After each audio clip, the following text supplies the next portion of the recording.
February 20, 1945, in the northern sector of Iwo Jima, Japanese defensive positions watched as peculiar American tanks materialized through the volcanic ash, black smoke trailing not from damage, but from something entirely different. The vehicle's turret swiveled toward a concrete bunker, and where its main gun should have been, there was something else entirely. A modified barrel, a nozzle. Then a sound filled the air, a mechanical hiss, like the sudden escape of compressed air. In the next instant, a torrent of burning fuel erupted across 150 yards of volcanic terrain, engulfing a neighboring pillbox in a napalm-thickened wave of death. The screams within lasting only for a few fleeting seconds. Japanese defenders scrambled for field telephones, desperate to report the terrifying spectacle they had just witnessed. 8 modified Sherman tanks, armed with flamethrowers, weapons the Japanese defenders had never before encountered, weapons that would irrevocably transform the nature of combat in the Pacific War's most brutal and unforgiving battle. What Yamada didn't know, what he couldn't possibly comprehend, was that these infernal machines represented months of clandestine development at Schofield Barracks in Hawaii, top-secret modifications carried out by Navy Seabees, working relentlessly around the clock. This was the marriage of American industrial might with the raw necessity of the battlefield, a union that would give birth to what one Marine Battalion commander would later call the best single weapon of the operation. The Battle of Iwo Jima had just entered its second day, and the grim mathematics of death were about to change dramatically, forever. These 8 tanks, these mobile volcanoes, would account for over 30% of Japanese casualties through incineration, a haunting statistic that would echo in the minds of survivors on both sides for decades to come. The Imperial Japanese Army had poured an entire year into transforming Iwo Jima into the most formidable defensive bastion in the Pacific, converting 8 square miles of volcanic rock into a fortress that defied all conventional military doctrine. General Tadamichi Kuribayashi, appointed to command the island's defense in June 1944, understood with a chilling, crystalline clarity that he could not defeat the Americans. His mission was fundamentally, profoundly different. He was to make the capture of Iwo Jima so catastrophically costly that the United States would be forced to reconsider its planned invasion of the Japanese homeland. Kuribayashi had meticulously studied the failures at Saipan, Peleliu, and the Philippines, recognizing that traditional Japanese defensive tactics, meeting the enemy at the water's edge and launching massive, desperate banzai charges, had proven disastrously ineffective against the overwhelming tide of American firepower. The general made a revolutionary decision, a choice that broke with centuries of samurai tradition. There would be no glorious charges, no warriors seeking an honorable death in the open theater of combat. Instead, his 21,000 men would fight from the shadows, from beneath the earth itself, turning Iwo Jima into a subterranean killing field, a labyrinth of death. By February 1945, Japanese engineers had carved out 11 miles of interconnected tunnels, with ambitious plans for a total of 17 miles, the completed sections plunging 7 stories deep into the volcanic rock. An astonishing 5,000 caves and underground chambers had been excavated, many vast enough to shelter 300 to 400 men, while 1,500 fortified positions dotted the scarred landscape. Concrete bunkers with walls 4 feet thick, reinforced with steel rods salvaged from abandoned construction projects, crowned every strategic height, each position carefully sited to provide interlocking fields of fire, ensuring that every single inch of the island's surface could be swept by Japanese guns hidden behind steel doors that opened only to unleash death, then sealed shut against any retaliation. The tunnel system itself was a marvel of subterranean engineering, with ventilation shafts cleverly disguised as natural rock formations, providing a steady supply of fresh air. Underground hospitals, complete with operating theaters, were fully equipped to handle 400 wounded soldiers, while communications centers, buried 75 feet below the ground, coordinated defensive operations through miles of telephone wire.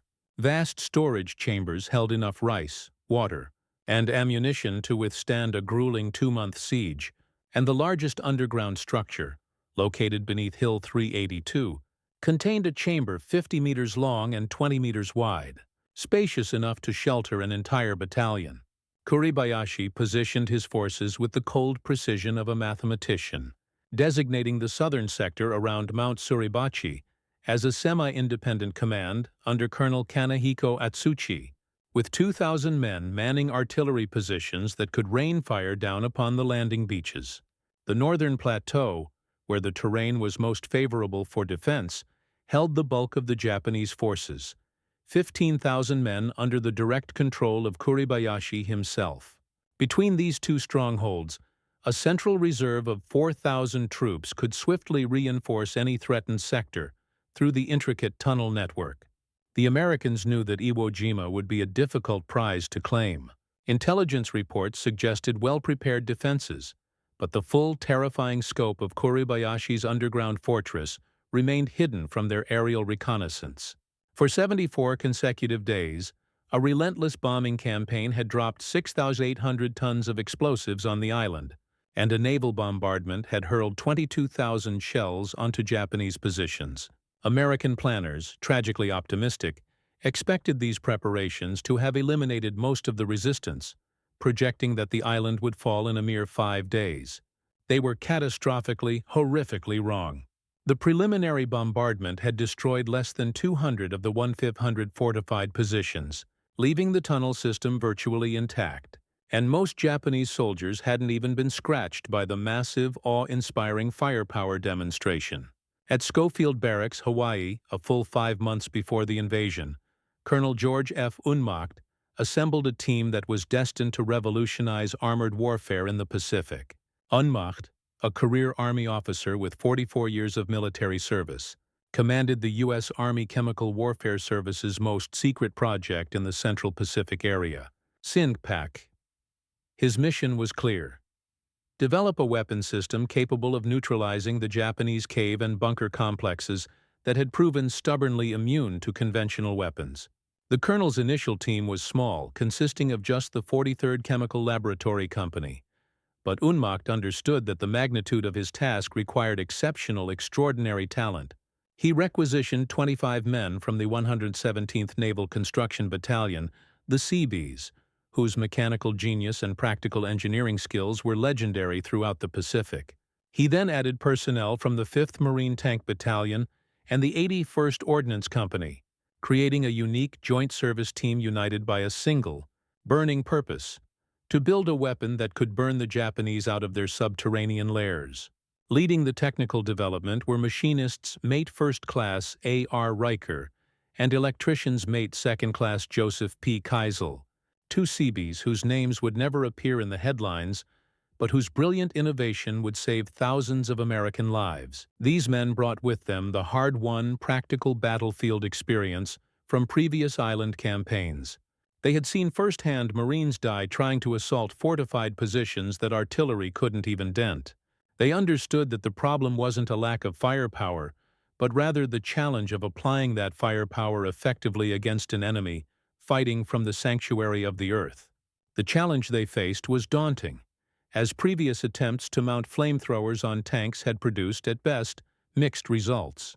The Army's initial designs were crude, field-expedient modifications, essentially portable flamethrowers bolted onto tank hulls. The Canadian Ronson system, of which the Marines had acquired 30 units, had a range limited to a mere 60 to 80 yards with thickened fuel, and its fuel capacity allowed for only 30 to 40 seconds of total fire. These weapons were maintenance nightmares that frequently malfunctioned in the heat of combat, with failure rates exceeding a staggering 40% in field conditions. The first breakthrough came with the M3 light tank conversions, dubbed Satan tanks. The 43rd Chemical Company's first creation, Hells of Fire, demonstrated the concept's potential but also revealed its critical limitations. The turret traverse was limited to 180 deg. The flame gun's elevation was severely restricted, and most critically, the light tank's thin armor made it dangerously vulnerable to the Japanese 47mm anti-tank guns that were standard equipment in their defensive positions. Unmacht's team needed something better, something stronger. Through military channels that reached the highest levels, Wehrmacht reported directly to Admiral Chester Nimitz's staff, and they located 8 M4A3 Sherman medium tanks available for conversion. These tanks, displacing 35 tons and powered by a 500-horsepower Ford GAF V8 engine, boasted armor ranging from 25 mm to 76 mm in thickness. Their standard armament included a 75 mm main gun and multiple 30-caliber machine guns, and the Shermans had already proven their durability in the crucible of European combat, possessing the necessary armor protection to survive Japanese anti-tank fire. But finding the tanks was only the beginning of their journey. The real innovation came when Riker and Keisel decided to combine the best elements from 3 existing flamethrower systems: the British Ronson, the Navy Mark I, and captured German designs from North Africa. Working grueling 20-hour days in the sweltering Hawaiian heat, sleeping in shifts beside their welding equipment, the Seabees began to create something truly unprecedented, a weapon that would change the face of warfare. The resulting weapon, designated CBH-1, Construction Battalion Hawaii 1, represented a quantum leap in flamethrower technology. Its installation required a staggering 150 pounds of welding rod and 1,100 electrical connections, each one absolutely critical to the weapon's function. The conversion process took 200 man-hours per tank, with 150 parts specially machined by CB metalworkers, and each conversion cost between $20,000 and $25,000, equivalent to a formidable $360,000 in modern currency. The technical specifications of this new weapon were revolutionary. The CBH-1 operated at 300 pounds per square inch of pressure, triple that of previous designs, and its maximum range extended to an astonishing 150 yards with thickened fuel, nearly 3 times the distance of portable flamethrowers. The fuel mixture, a carefully calibrated blend of diesel fuel, gasoline, and a napalm thickener developed by the 43rd Chemical Laboratory, would burn at a searing 1,500 graus Fahrenheit. The system could maintain a continuous stream of fire for up to 80 seconds, though doctrine recommended short bursts of 2 to 3 seconds to conserve fuel and maintain accuracy. Most critically, the flamethrower replaced the tank's main gun, allowing for a full 270-degree traverse and an elevation from 10 to 35 through the tank's existing fire control systems. The gunner could aim the flame weapon as accurately as a conventional cannon, using the same periscope and controls, which meant that tank crews required minimal additional training to operate the new weapon effectively. But perhaps the most important innovation was a psychological one. The Seabees painted the modified tanks in the standard Marine Corps olive drab, with no special markings, no indication of their terrible, fiery purpose. To Japanese observers, they would appear to be ordinary Sherman tanks right up until the moment they opened fire, and by then, it would be far too late. The fuel system itself was another marvel of engineering, with the main fuel tanks holding 290 gallons of thickened fuel and an additional 10 gallons of unthickened fuel for ignition. A separate pressure tank contained compressed nitrogen, chosen over compressed air because nitrogen wouldn't support combustion if the tank was hit. The entire system was designed with multiple safety features to prevent the catastrophic explosions that had plagued earlier flamethrower vehicles. Inside his command bunker deep beneath Hill 382, General Kuribayashi had positioned his defenses according to precise, cold mathematical calculations. Kill zones overlapped at specific angles, and artillery spotters, hidden in camouflaged spider holes, could direct fire onto any grid coordinate within seconds. Machine gun nests were positioned to create interlocking fields of fire that would channel the advancing American forces into pre-registered artillery targets. The general's defensive philosophy was elegantly simple: conserve ammunition, remain underground, and make the Americans come to you. His standing orders, issued to every commander, were explicit and unwavering. Do not die until you have killed 10 Americans. No large-scale counterattacks would be permitted. Every soldier was instructed to maintain his position until he was overrun, and then fight on with grenades, bayonets, and finally, his bare hands. Simple mathematics suggested that with 21,000 defenders, they could inflict 210,000 casualties, a number far greater than the entire American invasion force. Japanese defensive doctrine had evolved significantly since the early Pacific battles, with intelligence reports from Saipan and Peleliu emphasizing the vulnerability of flamethrower operators. The weapon's signature, the thick black smoke from burning diesel fuel, made the operators easy targets, and the weapon's limited range meant they had to expose themselves to enemy fire. In previous battles, portable flamethrower casualties had exceeded a staggering 70%, with some units suffering 92% losses among their flame operators. Special training was now focused on anti-flamethrower tactics. Machine gunners were instructed to concentrate their fire on any soldier carrying the distinctive twin tanks of a portable flamethrower. Snipers received extra ammunition specifically for targeting flame operators, and infantry units practiced rushing flamethrower positions with bayonets, exploiting the weapon's minimum range where the operator couldn't depress the nozzle enough to defend himself. But all Japanese planning, all their careful preparations, assumed that flamethrowers would be carried by infantry. The concept of armored flamethrowers, of tanks that could approach fortified positions under the cover of their own armor while delivering accurate incendiary attacks at an unprecedented range, had never even been considered. The Japanese defensive positions, so carefully designed to withstand artillery and aerial bombardment, had no special provisions against a burning petroleum that could seep through apertures and ventilation shafts. This critical oversight would prove to be catastrophic.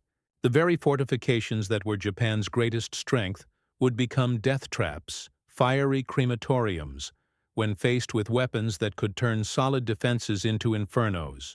The 8 M4A3 flamethrower tanks landed on Iwo Jima's treacherous beaches on February 19, D-Day, mixed in among the regular Sherman tanks of the 4th and 5th Tank Battalions. The official Marine Corps designation for these fearsome machines was M4A3R5, though various documents used different nomenclature, including POA CWS H1 and CBMK1. They came ashore in the 5th wave around 1,000 hours, after the beaches had been marginally secured. Navy orders specified that they were to remain in reserve during the initial assault, as Marine commanders wanted to assess the tactical situation before committing these valuable and irreplaceable assets. The tanks were distributed carefully, with 4 assigned to the 4th Marine Division and 4 to the 5th Marine Division, and each tank had been given a number for identification, 431 through 438. Some crews had even painted nicknames on their vehicles: Hellfire, Corkscrew, Blaze of Glory, but most remained unmarked, their terrible purpose hidden until the moment of engagement. For the first crucial 24 hours, the flamethrower tanks sat idle near the beach, a silent testament to the unfolding tragedy, while Marines died by the hundreds, trying to advance against invisible Japanese positions. The volcanic ash, which rose to the top of a man's calf with each agonizing step, made infantry movement utterly exhausting, and conventional tactics were failing catastrophically. Naval gunfire couldn't penetrate the bunkers buried under 10 feet of volcanic rock and concrete, and artillery shells exploded harmlessly against positions designed to withstand direct hits from 16-inch naval guns. Marine riflemen found themselves attacking fortifications that might as well have been solid mountains. The casualties from the first day were staggering: 2,420 Marines killed or wounded. The beach itself had become a killing field as Japanese artillery, previously hidden, opened fire on the concentrated landing forces.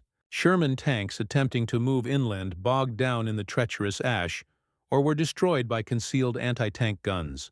By nightfall, the invasion force had advanced less than 700 yards from the beach, falling far short of the D-Day objectives that had called for the capture of the first airfield. On the morning of February 20th, D+1, the situation was desperate, dire. The 21st Marine Regiment was pinned down, attempting to cross Motoyama Airfield No. 1. 3 concrete pillboxes dominated the approach, their interlocking machine gun fire creating a deadly kill zone 200 yards wide. 2 rifle companies had already been decimated in their attempts at frontal assaults, and the regiment had suffered a devastating 35% casualties in less than 48 hours. Lieutenant Colonel William R. Rip Collins, commanding the 3rd Battalion, 21st Marines, made the fateful decision that would change the battle's trajectory. He called for the flamethrower tanks. At 14:20 hours, the first M4A3R3 flamethrower tank rumbled into combat. Tank number 431, commanded by Staff Sergeant Robert E. Laws, a veteran of Saipan and Tinian, approached the Japanese positions from an oblique angle, using the wreckage of destroyed Japanese aircraft as cover. To the Japanese observers, it appeared to be just another standard Sherman attempting the same failed assault. The tank's approach was cautious, methodical. Laws understood that surprise would be their only and greatest advantage. Inside the steel beast, the 5-man crew prepared for action. The driver, Private First Class James L. Morrison, expertly guided the vehicle through the treacherous volcanic ash that threatened to bog down the 35-ton machine. The assistant driver, Private Robert E. Chen, manned the bow machine gun, his eyes scanning for any sign of Japanese infantry. The loader, Corporal Anthony J. Vitelli, checked the fuel pressure gauges, 300 psi, optimal for maximum range. The gunner, Corporal Thomas H. Carlson, peered through his periscope, his gaze fixed on the nearest pillbox. At a distance of 125 yards from the target, Laws gave the order, his voice calm and steady amidst the chaos. "Gunner, flamethrower, pillbox fire." The CBH-1 flamethrower erupted with a sound that witnesses would later describe as the devil's own blowtorch. A searing stream of napalm-thickened fuel oil arced through the air, propelled by the force of compressed nitrogen. The burning liquid struck the pillbox aperture with devastating pinpoint accuracy, splashing through the machine gun port and flowing inside like a torrent of molten lava. The effect was instantaneous and horrifying. The temperature inside the concrete structure soared past 1,200 degrees Fahrenheit in a matter of seconds, and the oxygen was consumed so rapidly that the Japanese soldiers inside suffocated before the flames even reached them. Those who somehow survived the initial blast attempted to flee through the rear exits, only to be cut down by Marine riflemen who had learned to position themselves for exactly this eventuality. Sergeant Laws calmly traversed the turret 30 degree and engaged the second pillbox. This time, however, the defenders were ready. A Japanese 47mm anti-tank gun fired at point-blank range, the shell striking the Sherman's frontal armor and ricocheting harmlessly skyward. The tank shuddered from the impact but continued its relentless advance. Carlson triggered another burst, maintaining the fire for a full 15 seconds until thick black smoke billowed from every aperture of the fortification. The third pillbox required a different tactic, as its position behind a rocky outcropping prevented a direct engagement. Laws ordered Morrison to advance to within 80 yards, a dangerously close proximity to the Japanese infantry positions. As the tank crested a small rise, Japanese soldiers emerged from their spider holes, rushing forward with satchel charges and magnetic mines. The tank's bowgunner opened fire with his .30 caliber machine gun, but several Japanese soldiers managed to reach the vehicle's blind spot.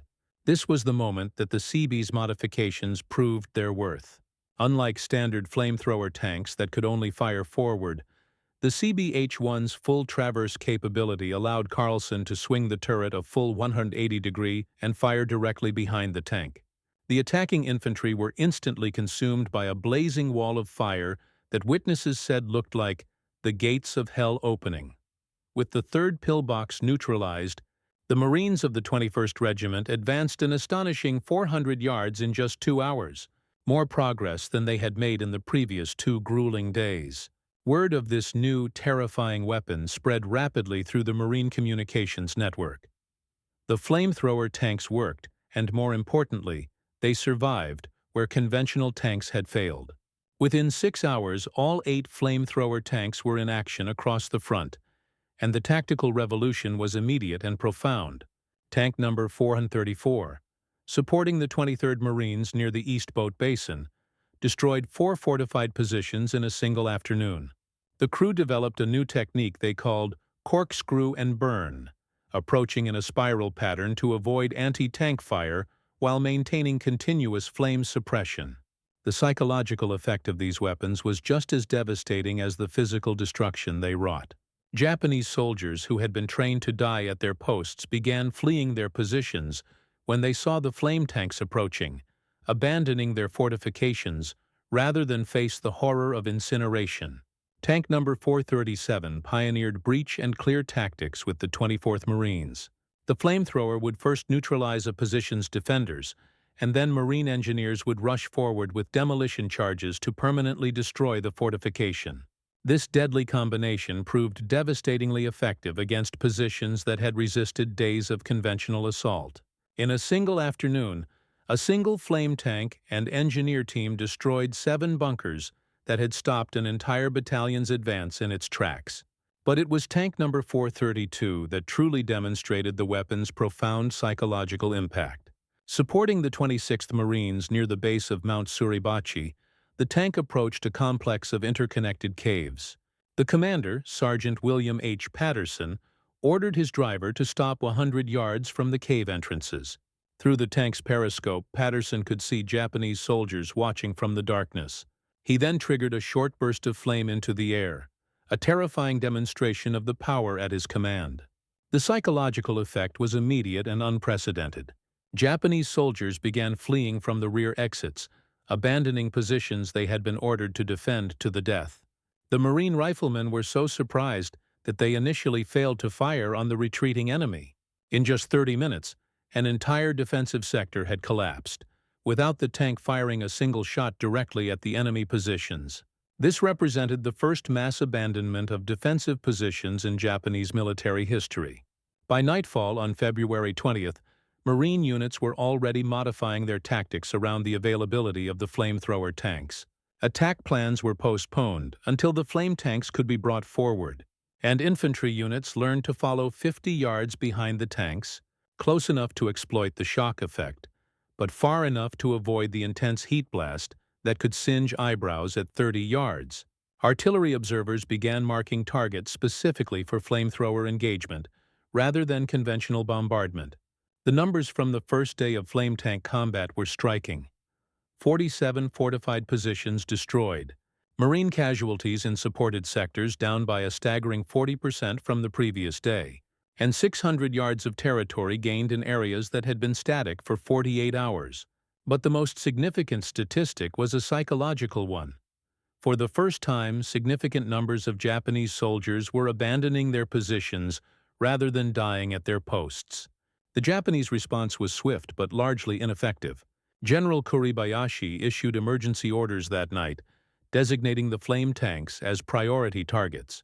All available 47mm anti-tank guns were to concentrate their fire on these vehicles, and special assault teams were organized, volunteers who would attack with explosive charges strapped to their bodies. Infantry units were instructed to target the flame tank's vision blocks with concentrated rifle fire, hoping to blind the crews. But the fundamental problem remained insurmountable.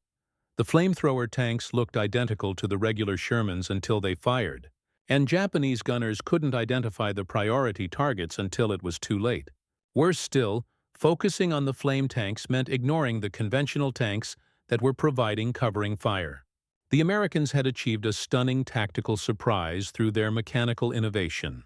On February 23, D+4, the same day that the Marines raised the flag on Mount Suribachi, the flamethrower tanks faced their greatest test yet. The 3rd Marine Division was attempting to capture Hill 382, the second highest point on Iwo Jima, and the cornerstone of Kuribayashi's northern defenses. The hill was honeycombed with bunkers and tunnels that reached 7 stories underground, and Japanese defenders had pre-registered every possible approach with artillery and mortars.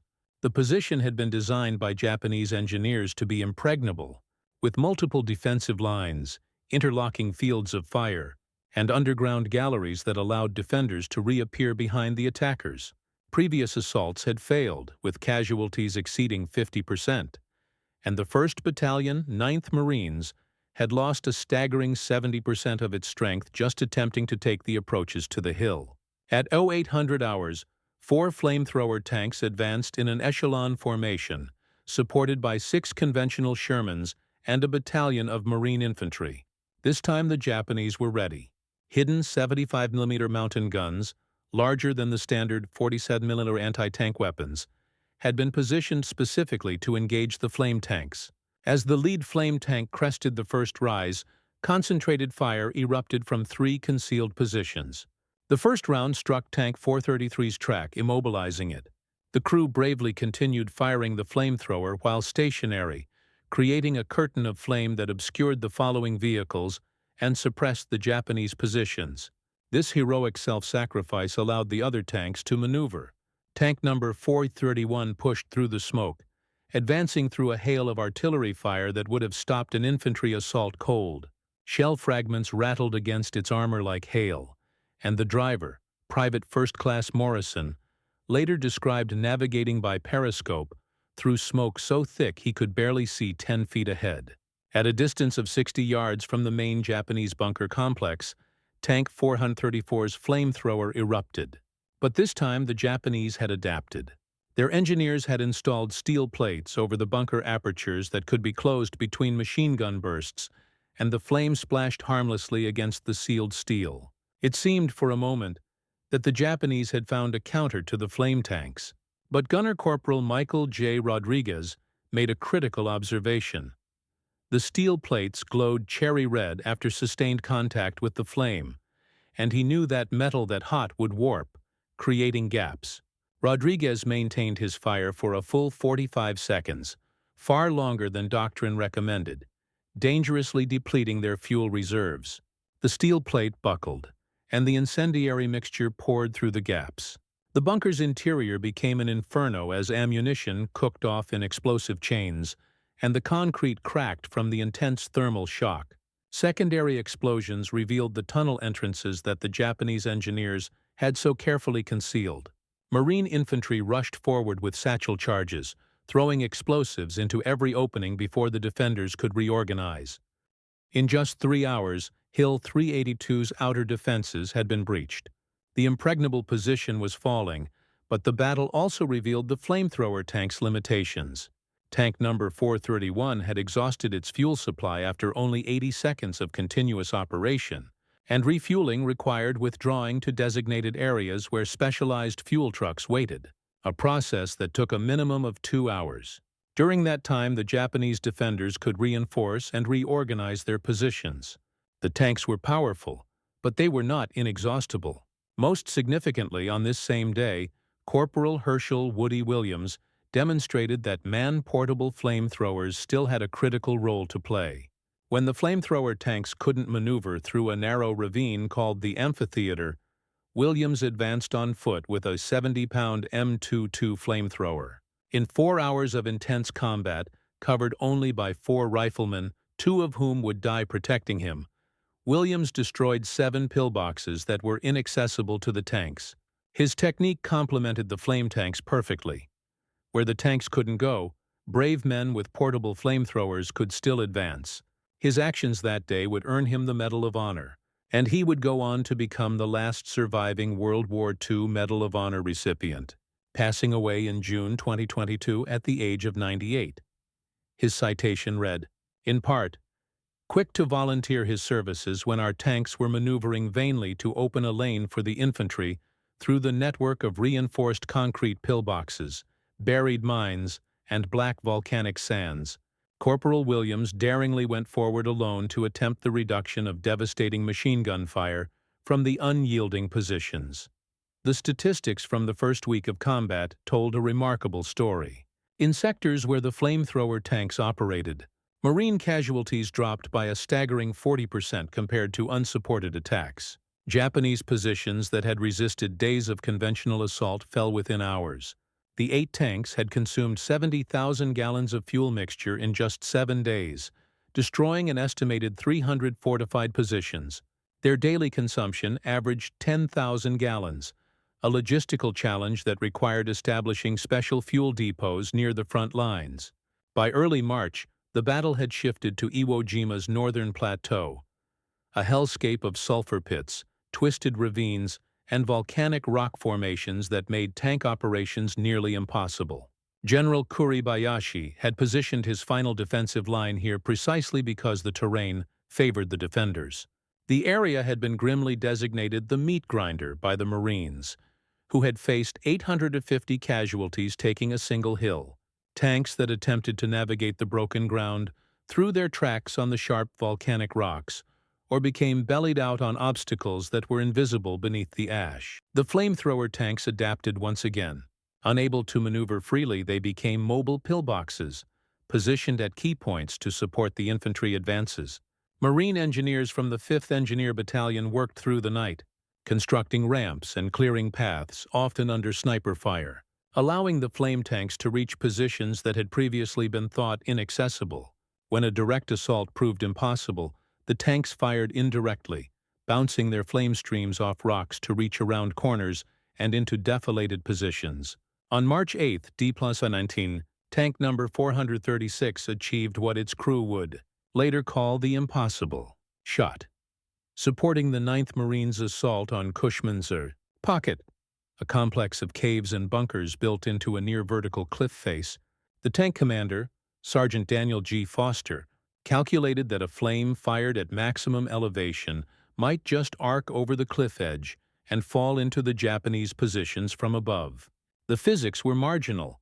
The CBH-1 flamethrower could elevate to 35 degrees, but reaching the target required a 40-degree angle. Foster ordered his driver to position the tank on a pile of rubble created by the naval bombardment, tilting the entire vehicle backward. With the tank precariously balanced and enemy mortar rounds falling around them, Gunner Corporal Anthony Vitelli triggered the flamethrower. The molten napalm arced high into the air, seeming to hang for a moment at its apex, and then cascaded down into the Japanese positions. The effect was devastating, not just physically but psychologically. The Japanese soldiers had believed that their elevated positions were immune to flamethrower attacks, but that assumption died in the inferno.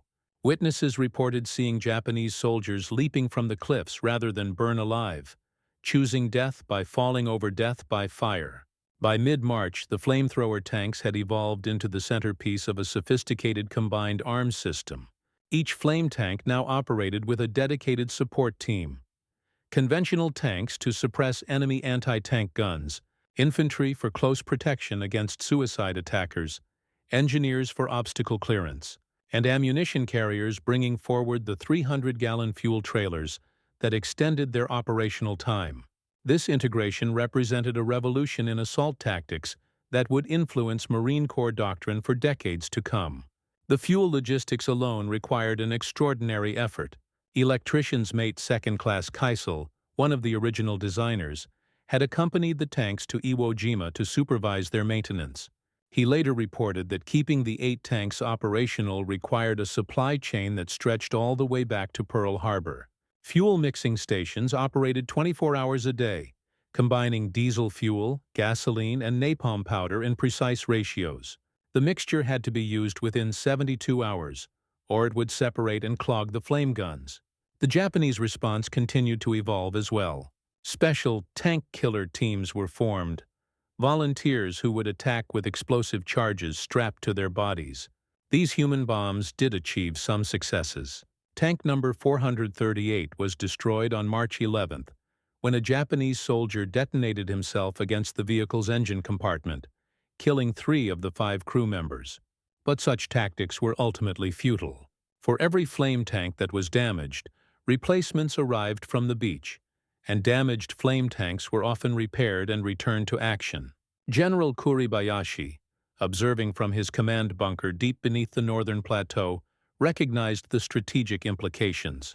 In his final report to Imperial Headquarters, transmitted on March 17th, he wrote, "The enemy's special flame tanks have proven more effective than all their artillery and aerial bombardment combined. They achieve in minutes what conventional weapons cannot accomplish in days. We have no effective counter to this weapon. The Americans have not just superior numbers, but superior imagination."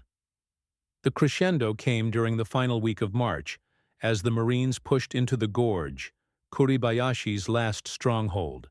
This twisted maze of ravines and caves, nicknamed the Bloody Gorge by the Marines, represented the ultimate test of American tactical innovation versus Japanese defensive determination.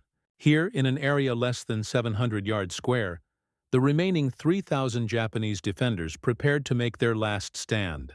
On March 21, D+30, all operational flamethrower tanks, 6 of the original 8, with 2 under repair, were concentrated for a coordinated assault. They had been reinforced by 4 additional flame tanks that had been rushed from Hawaii. Though these newer models used the less effective Ronson system with only a 60 to 80-yard range, the assault would be the largest concentration of flame weapons in the Pacific War. Tank number 431, repaired after being disabled on Hill 382, led the advance. Its armor bore the scars of combat, welded patches where shell fragments had penetrated, dents from dozens of hits that had failed to penetrate, and scorch marks from near misses. Number 433, with a makeshift track repair that gave it a distinctive clanking sound, took the left flank. Numbers 434, 436, and 437 formed the center, while 432 anchored the right. The assault began at 1,000 hours, with the tanks advancing in a crescent formation, creating overlapping fields of flame that left no dead space for the Japanese defenders to exploit. Marine infantry followed in their wake, throwing white phosphorus grenades into the cave entrances to mark targets for the flame tanks, and engineers with demolition charges sealed the positions after the flamethrowers had cleared them. The Japanese resistance was fanatical but increasingly futile. Suicide squads charged from hidden spider holes, only to be incinerated before they could reach their targets. Anti-tank guns fired at point-blank range, their crews maintaining their fire even as flames engulfed their positions. In one extraordinary incident, a Japanese officer emerged from a bunker carrying a samurai sword and charged directly at tank number 434. The tank's bow gunner held his fire, perhaps from shock or a strange sense of respect, allowing Marine riflemen to cut down the officer just yards from the vehicle. His sword was later recovered and sent to Marine Corps headquarters as a symbol of the enemy's desperate courage. By sunset on March 21st, the gorge had been penetrated. Over 800 Japanese defenders lay dead, many of them burned beyond recognition. The flamethrower tanks had consumed 8,000 gallons of fuel mixture in a single day, a record for the campaign. Marine casualties, while still significant at 92 killed and 257 wounded, were a fraction of what a conventional assault would have cost. But the price of victory was becoming apparent on both sides. The tank crews reported severe psychological trauma from their role in the slaughter. Corporal Carlson of Tank 431 later testified, "You could hear them screaming when the flame hit. Not for long, but you heard it. Sometimes at night I still hear it. We did what we had to do, but I'll never forget the smell." Burning flesh mixed with the sulfur from the volcanic rock. Maintenance crews found human remains fused to the tank tracks, requiring blowtorches to remove them. The tanks themselves were deteriorating under the constant stress of combat. Transmissions failed from the strain of operating in the volcanic ash, fuel lines clogged with carbon deposits from the napalm mixture, and track pins sheared from the weight of the additional armor plates that had been welded on for protection. By late March, keeping even 4 tanks operational required cannibalizing parts from the damaged vehicles. On March 26, 1945, Iwo Jima was declared secure. The battle had lasted 36 days instead of the projected 5. American casualties totaled a staggering 26,038, including 6,121 killed, numbers that shocked the American public and military leadership alike. The Japanese losses were nearly total. Of the approximately 21,000 defenders, only 216 survived as prisoners. The rest died fighting or, in increasing numbers as the battle progressed, by suicide rather than face capture or death by flame. The flamethrower tanks had revolutionized the battle's dynamics. A post-action analysis credited them with reducing American casualties by an estimated 5,000 men. They had destroyed over 1,000 fortified positions, consumed 360,000 gallons of fuel mixture, and fundamentally changed Marine Corps' assault doctrine. But perhaps most significantly, they had broken the myth of Japanese invincibility in their defensive positions. Captain Frank C. Caldwell, commanding Company F, 26th Marines, provided perhaps the most succinct assessment. It was the flame tank, more than any other supporting arm, that won this battle. Artillery, naval gunfire, and aerial bombardment could not rout the Japanese from their underground fortresses. The flamethrower tanks did what nothing else could. Statistical analysis revealed the true, staggering impact of these weapons. Over 30% of the Japanese casualties on Iwo Jima were caused by flame weapons, both tank-mounted and portable. In the sectors where the flame tanks operated, the rate of advance increased by a remarkable 300% compared to unsupported attacks. The number of Japanese prisoners, a rarity in Pacific battles, was 216, more than the combined total from Tarawa, Saipan, and Peleliu, and many of them specifically cited the fear of burning alive as their reason for surrendering. The tactical implications of this new weapon extended far beyond Iwo Jima. The Marine Corps immediately requested 54 additional flamethrower tanks for future operations, and Colonel Unmacht's team at Schofield Barracks went into overdrive production. Working with a AAA priority, the same level assigned to the B-29 bomber and the Manhattan Project, they developed the improved CBH-2 model, with increased range and reliability. By June 1945, 70 new flame tanks were ready for Operation Downfall, the planned invasion of Japan. The Army, observing the Marine success at Iwo Jima, accelerated its own flamethrower tank program. The entire 703rd Tank Battalion was converted to flame tanks for the Okinawa campaign. During the Battle of Okinawa in April-June 1945, Army flame tanks would consume 200,000 gallons of fuel mixture, proving equally effective against the Japanese cave complexes in the southern part of the island. The weapon that had been a last-minute improvisation had become standard equipment for Pacific operations. But the strategic implications reached beyond mere battlefield tactics. Japanese military doctrine, refined over centuries, had failed catastrophically against American technological innovation. The flamethrower tanks represented something more than just a new weapon. They embodied the transformation of warfare from a contest of individual courage to one of industrial capability. The production statistics tell their own story. Colonel Unmacht's flame tank group ultimately produced 354 flame tanks by the war's end. The Seabees at Schofield Barracks manufactured an astounding 226,343 gallons of flamethrower fuel, and the napalm mixing plant they constructed could produce 1,000 gallons per day. This industrial capability, replicated across the Pacific, meant that American forces could literally burn their way through the Japanese defenses. The Seabees who had created these weapons received little public recognition. Machinists Mate Riker and electricians Mate Kissel returned to civilian life after the war, their names forgotten except in obscure technical reports. Colonel Unmacht continued developing chemical weapons until his retirement, his contribution to the victory known only to a few military historians. Yet their innovation had saved thousands of American lives and shortened one of the Pacific War's bloodiest battles. The tank crews faced different challenges. Many of them struggled with what would later be recognized as post-traumatic stress disorder. The memory of human beings turned to ash, of screams cut short by the consuming flame, haunted the men who had done what duty demanded. Sergeant Laws never spoke of his service until shortly before his death in 1993, telling his grandson, "We did what we had to do. Nobody should be proud of burning men alive, but those tanks saved a lot of Marine lives." That's what I try to remember. The veterans of the flame tanks formed their own informal support network after the war, meeting annually in Hawaii, returning to Schofield Barracks where their weapons had been created. These reunions, unreported by the media, allowed the men to share experiences that were too terrible for civilian understanding.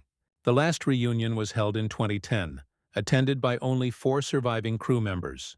The Japanese perspective on this new form of warfare emerged slowly, through prisoner interrogations and captured documents.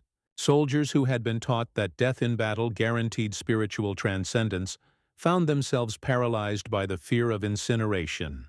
The dishonor of fleeing from their combat positions seemed preferable to dying in underground ovens. This psychological collapse contributed to the first large-scale surrenders in Japanese military history. Lieutenant Yamada, who had witnessed the first flamethrower tank attack on February 20th, survived the battle as one of the 216 prisoners. In his post-war testimony to American intelligence officers, he reflected, "We had prepared for every form of death: bullets, shells, bayonets, starvation. We had not prepared for a burning petroleum that sought us out in our deepest bunkers. The flame tanks broke our spirit in ways that no conventional weapon could. They turned our greatest strength, our underground fortifications, into our tombs." Former Sergeant Masao Hayashi, who was captured after being burned while fleeing a bunker, provided graphic testimony. "The napalm came like a flood, pouring into every space. Men tried to escape through the emergency exits, but found more flames waiting. Some shot themselves rather than burn. Others ran into the American gunfire, preferring bullets to incineration. I saw warriors who had fought since China refused to enter their positions after seeing the flame tanks approaching. This was not the death we had trained for." The transformation represented by the flamethrower tanks extended into the post-war period.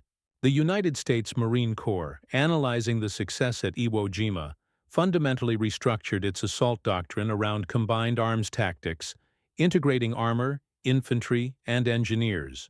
The concept of specialized armor for specific battlefield problems became standard military thinking, and future weapons development would prioritize adaptability and innovation over pure firepower.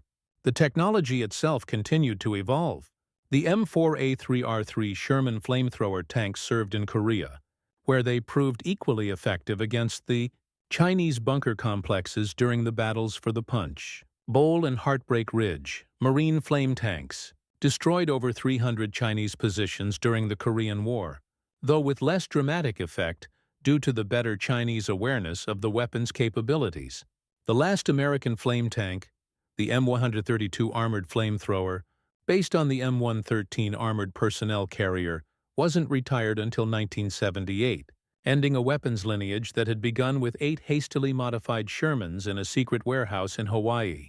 By then, thermobaric weapons and precision-guided munitions had replaced flamethrowers as the primary means of defeating fortified positions. International law eventually restricted the use of flamethrowers, with Protocol 3 of the Convention on Certain Conventional Weapons limiting incendiary weapons. The weapon that had been decisive at Iwo Jima became controversial as public opinion shifted against weapons that were deemed excessively cruel. Yet military historians note the irony. The flamethrower tanks, for all their horror, had shortened the battle and potentially saved thousands of lives that a conventional assault would have claimed. The industrial achievement cannot be understated. The United States produced an astonishing 49,234 Sherman tanks during World War II, yet only 354 were converted to the flamethrower configuration. These few hundred vehicles had an impact that far exceeded their numbers.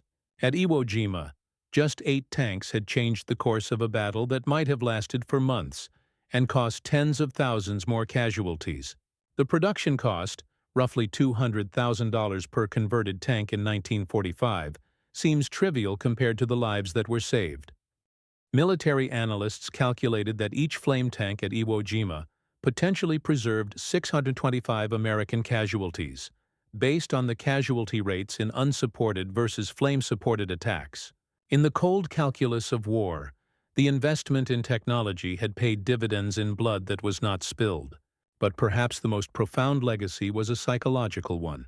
The flamethrower tanks had demonstrated that technological innovation could overcome even the most fanatical human resistance. The age of individual warrior prowess was ending, replaced by an era where victory belonged to the nations that were capable of superior industrial production and technical innovation. The samurai spirit, for all its nobility, could not withstand a liquid fire delivered by mass-produced machines. In the volcanic soil of Iwo Jima, beneath the monuments to courage and sacrifice, lie the remains of over 20,000 Japanese soldiers who died defending positions they believed to be impregnable. Many of them were incinerated by weapons they never imagined could exist.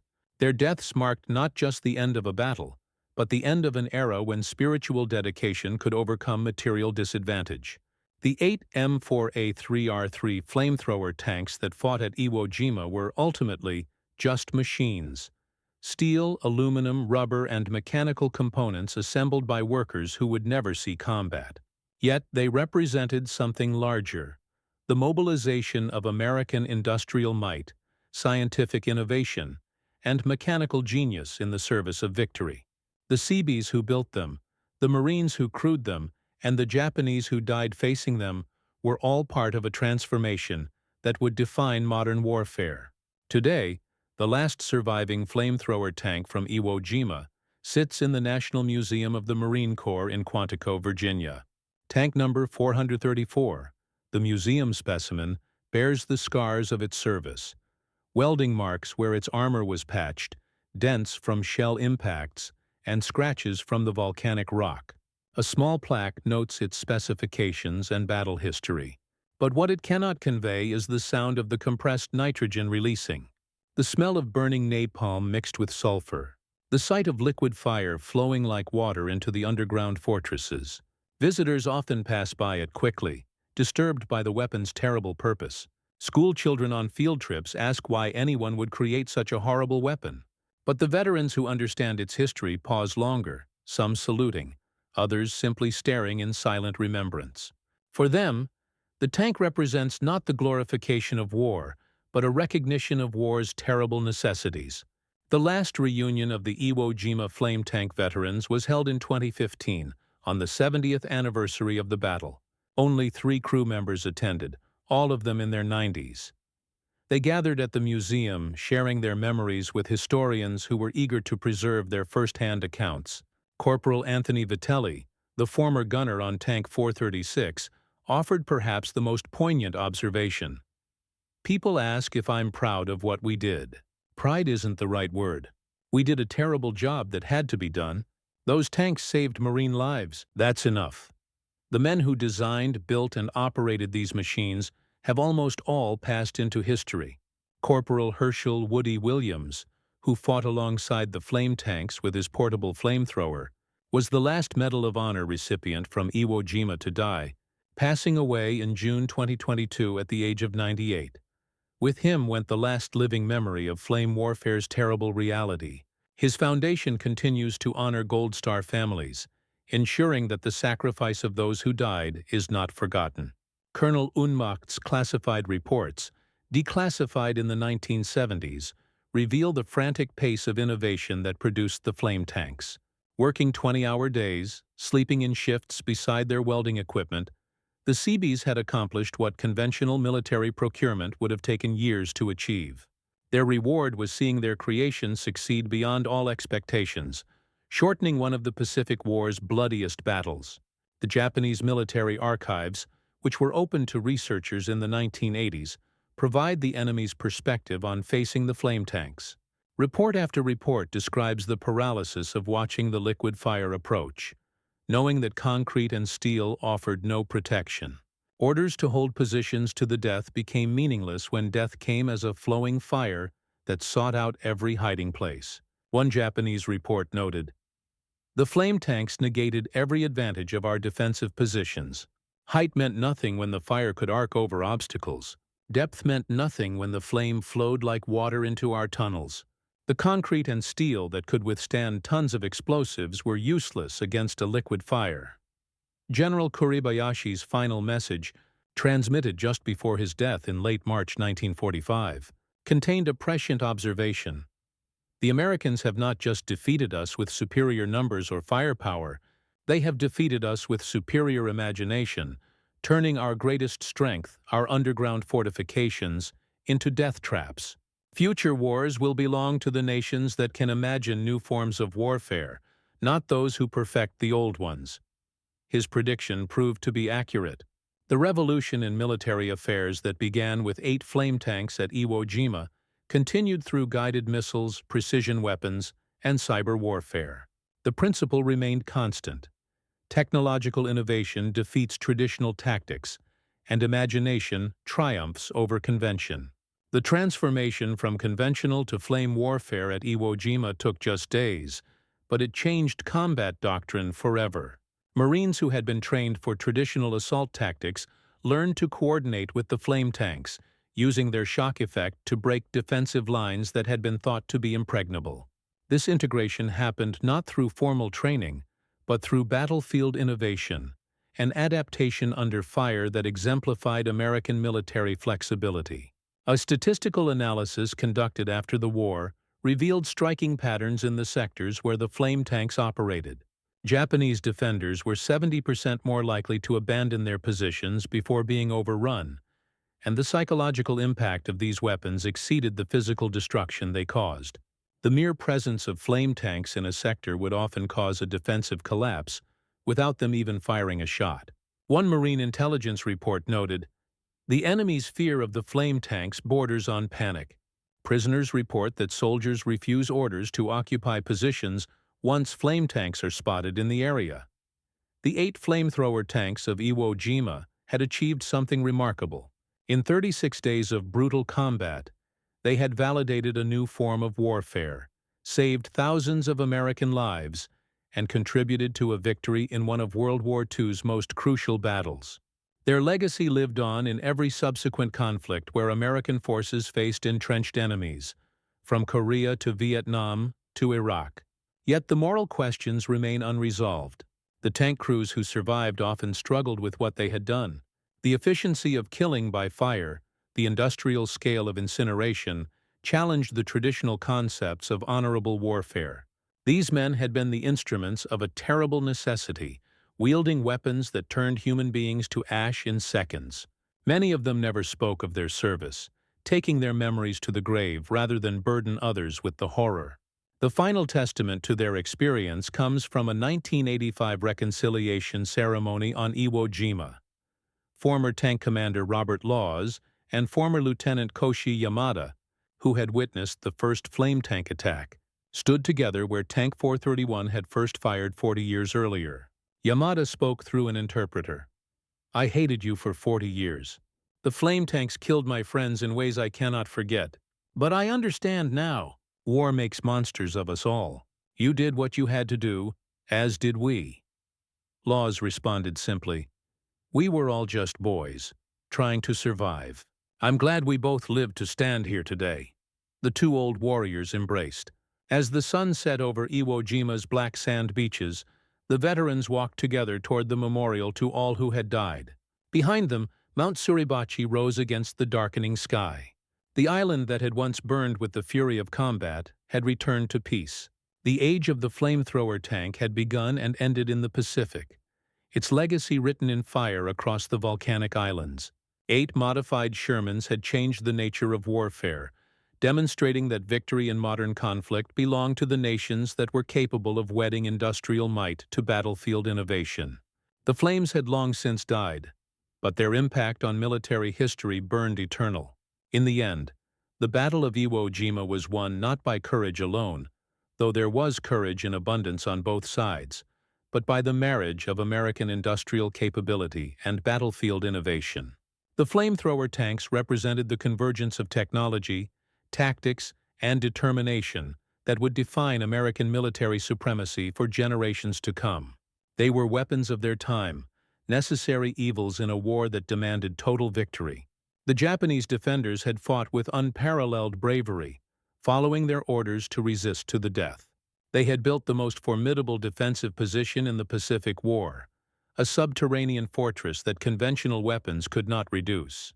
But they had not anticipated incendiary weapons that poured like molten rain, seeking out every cave and bunker, turning their underground sanctuary into a crematorium. Their defeat was not a failure of courage, but a collision with superior technology and innovation. The numbers tell the final story with brutal clarity. 8 flamethrower tanks, 360,000 gallons of fuel mixture, over 1,000 fortified positions destroyed, an estimated 5,000 American casualties prevented, over 6,000 Japanese soldiers killed by flame weapons, and 36 days of combat that might have stretched to months without them. This was the mathematics of modern warfare, where technological advantage translates directly to lives saved and battles won. The volcanic island of Iwo Jima, now returned to Japan and renamed Iwo To, bears few visible scars of the battle that once raged across its surface. Nature has reclaimed the battlefield, covering the shell craters with vegetation and filling the trenches with volcanic soil. But beneath the surface, the sealed caves and collapsed tunnels still hold the remains of the soldiers who died in the flames, their sacrifice remembered by ever fewer living witnesses. The last word belongs to General Holland Howlin' Mad Smith, the commander of the V Amphibious Corps at Iwo Jima, who wrote in his memoir, "The flamethrower tanks were the difference between victory and catastrophe. Without them, we would have paid an unbearable price for every yard of that cursed island." They were horrible weapons, but war is a horrible business. In the end, they saved more lives than any other weapon we employed. The flames that consumed the Japanese positions on Iwo Jima have long since died. The men who wielded them have mostly passed into history. But the revolution they created, the transformation of warfare from individual combat to technological dominance, continues to shape military thinking worldwide. In 8 modified Sherman tanks, America had found the weapon that would break the deadlock of the Pacific War's most formidable fortress, forever changing the nature of warfare in the process. The battle was over. The war would soon follow. But the echo of those flames, the sound of the compressed nitrogen releasing, the sight of the liquid fire flowing into the underground fortresses, the screams cut short by the consuming heat, would resonate through military history forever. The age of the warrior had ended in flames on a volcanic island in the Pacific. The age of technological warfare had begun.